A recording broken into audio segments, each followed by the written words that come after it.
Holy smokes, massive update just 3 days out from the NFL draft. In this video, I'm going to tell you all about it, plus a major update regarding future contracts for Niner favorites. Hit subscribe for more daily 49ers videos if that's what you're interested in, of course. But it's no secret that one of the greatest unanimous blue chip talents in the 2025 NFL draft is Abdul Carter. There's no doubt about that. And the latest report coming from Matt Mayoko suggests that the 49ers might be in for Abdul Carter, which would be a monster of a move.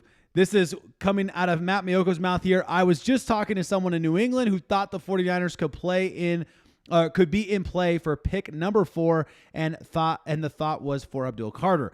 That coming from 49ers and NFL News 24/7, a channel or a Twitter handle, whatever, that has been called out for some of the claims, and this one they got right. So I'll give you massive credit there. But anyway, the idea of Abdul Carter, and I've got other stuff later in the video, so if this is not doing it for you, just go ahead and double tap on the right side of your screen and skip through this part. But look, I don't know what it would cost to move up, but the Trey Lance deal was a move from 12th to 3rd, and that cost a 2022 first, a 2023 first, and a 2022 third.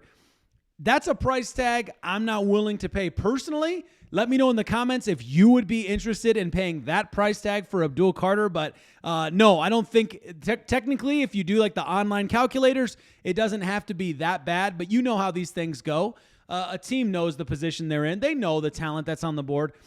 Do I think the 49ers should put that kind of a move forward? No. But if they did it, it would literally change everything. It would change everything about this draft. It would change multiple things about future drafts, and it would definitely cement in what the 49ers are trying to do on the defensive line. My word, that would be kind of crazy.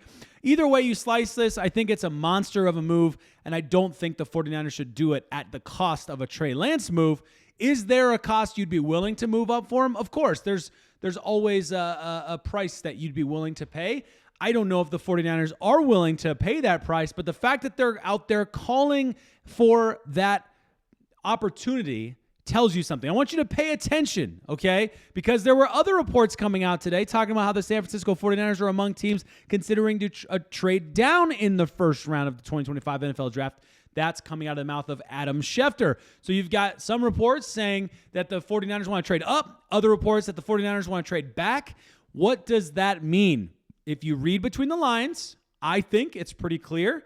The 49ers are doing something that nobody would be surprised by. The 49ers are keeping all of their options on the table. Where have I heard the 49ers are keeping all of the options on the table before? Out of the mouths of John Lynch and Kyle Shanahan themselves. Of course, they talk about it all the time. They're always open for any conversation. They're always answering the phone. So if you read between the lines, what this says is the 49ers are in a position right now where they feel confident.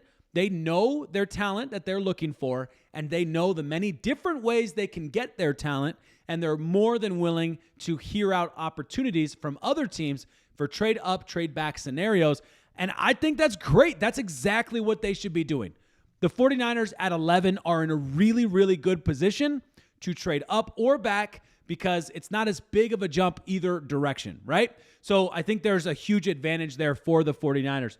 Who would they trade back for if they were going to trade back? Well, it turns out that the Denver Broncos, so of course, the 49ers organization, front office, there's lots of ties between Denver and San Francisco, both front offices. The Broncos have been reaching out to teams in the first round about a potential trade up. Now, who are they going for? Hard to say because obviously the biggest need that everyone's talking about with the Denver Broncos right now has to do with their running back situation. They just drafted Estime last year, and they're looking to beef it up with another young running back. They will be drafting a running back in this draft, no doubt. Is it Ashton Jeanty? And is the 49ers position at 11 enough to get Ashton Jeanty? Will Jeanty fall past the Chicago Bears at 10?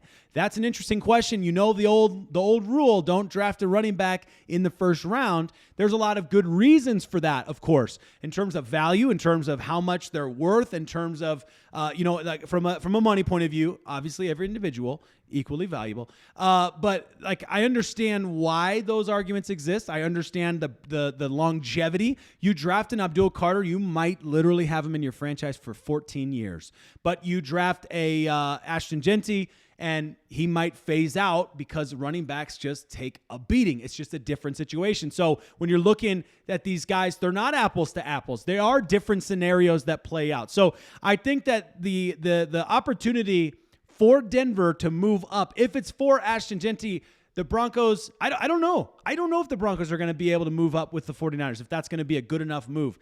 If Ashton Genty is on the board, will the 49ers consider moving back to give the Denver Broncos Ashton Genty? Absolutely. Yes, if that's what they're planning on doing. Let me know in the comments what you think about that one. I don't know. I think it's an interesting one for sure. Something else that came out today from Mike Silver. This is really, really interesting, guys. There's a lot of stuff here, okay? There's a lot of good, so pay close attention. Some reporting for The Athletic. The 49ers offseason program begins tomorrow, and there's some uncertainty about whether players seeking new contracts, specifically Brock Purdy, George Kittle, and Fred Warner, will show up for voluntary activities. Okay, listen to what he says about Brock Purdy, and then we'll get to George Kittle and Fred Warner in a second. There has been some progress toward a multi-year extension for Purdy that will likely pay him more than $50 million a year. Pause. I know there's other stuff there we got to talk about, but pause. There has been some progress. Okay, I like it. I'll take a little bit of progress. If Purdy shows up on Tuesday, it's a sign that he and his agent believe they are very close to striking a deal. If he doesn't, that probably indicates that some significant obstacles remain. As of now, no decision has been made. Now, this is going to be really interesting. Basically, Mike Silver pointing out, based on what the 49ers see in terms of who arrives, tells you a little bit of where they're at. Because if they're close in negotiations and they think they're about to finalize things, then being in the building is not as big of a risk for Brock Purdy. The opportunities there, things are moving in the right direction. We saw something similar with Brandon Aiyuk until Brandon Aiyuk became a hold-in. But there was some similar conversation going on last year around that situation. For the 49ers and Brock Purdy, let me rephrase the question. Fan base, faithful, do you feel like if Brock Purdy doesn't show up tomorrow, we're in a tough spot? Does that immediately fill you with a bunch of grief? Because for me, what it fills me with is a horrible amount of deja vu, right? It just feels like, oh, jeez. We're always going to be in this situation. Every year, we have to be in this situation. We can watch the Philadelphia Eagles sign player after player after player after player. They just did a big extension today for their center. And, like, it's hard to watch these teams make all these moves and get these contracts over the line and then be looking at ours like, still same thing. Here we go. Over again, over and over and over again. All right, let's talk about George Kittle real quick.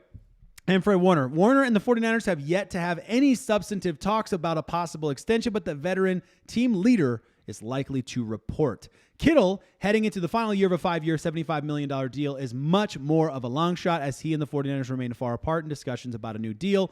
Fred Warner, of course, has 2 years left on his deal. This would be the year to do it because, for a lot of reasons. I'll get into some details on that in a minute. David Lombardi posted out, so I want to give credit to him for that information. But you see why Fred Warner might show up. He's got 2 years left on a deal. Doesn't need to do a holdout. Doesn't need to be that way. Plus the leadership quality. Plus Robert Saleh in the building. Like, dude, I cannot see Fred Warner holding out this year, this offseason of all off seasons. I just don't see it happening. So I'm with you, Mike. And of course, you said it, and Mike Silver's way smarter than I am. Okay, George Kittle, though. Heading into the final year of a 5-year, $75 million deal, as APY is an interesting one if you want to look at those numbers and compare. That puts him at number 4, I believe. That's another thing I think I have on the screen. Yeah, I sure do. George Kittle is scheduled to make about $15 million in 2025, which ranks number 4 in tight ends, but now significantly behind Trey McBride's $19 million APY. Kittle is the NFL's top tight end. It'd be fitting if he broke the $20 million barrier at the position. He'd been incentivized to wait for McBride to sign first. So there you go. Now, obviously, the 49ers, this is the same thing with the wide receiver room. The only difference being there were more wide receivers getting signed in the offseason, making Brandon Aiyuk more expensive every several weeks, And the situation with George Kittle is not as bad, but it is definitely does definitely feel like, could you have gotten Kittle at a better deal before Trey McBride? Probably. We don't really know that. He might have been asking for 25. Who knows? I mean, his value for the football team is about as high as anybody, and the tight end position does not pay the price that a guy like George Kittle, in terms of value, gives compared to what, say, a wide receiver making the same money does for many teams. So, yeah, I like the idea of trying to save as much money as possible, but I don't know.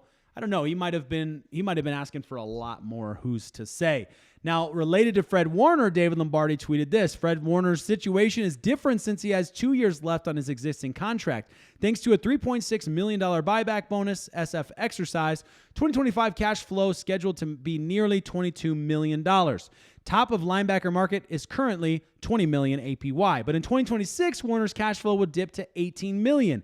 Lower than the top mark, even though he's the number one linebacker. By the way, I'm agreeing with David Lombardi on number one linebacker and number one tight end. But anyway, not everyone's going to agree with that. I'm okay with that. So especially given Warner's durability, the 49ers should be interested in getting something done unusually early here, and it sounds as if that's the case. Now, this has been a conversation all offseason. We've been talking about all throughout the entirety of the offseason, not constantly through the offseason. We've been talking about Fred Warner. We've been talking about George Kittle and these contracts, how important they are for the 49ers. There's benefits to restructuring. There's benefits to, if you get all these deals done in the same summer, that being Brock Purdy, George Kittle, and Fred Warner, and you can work those out in a way that benefits your team in terms of maybe having one or two more free agency moves of significance, which, by the way, the rumors are that the 49ers, the reports are that the 49ers are still very much strongly considering a free agency move based on how the draft goes. So we'll have to wait and see what that means and what that looks like. Makes a lot of sense to me, of course, but we'll have to wait and see how that plays out, what position is left unfilled. We are 3 days away from the 2025 NFL Draft. I can't believe it. I'm so hyped. It's going to be so fun to go through the draft and to talk to you guys about it, to read your comments about it. As always, appreciate you guys. I hope you guys have a fantastic evening. It is Monday. We are just a few days away from the fateful Thursday.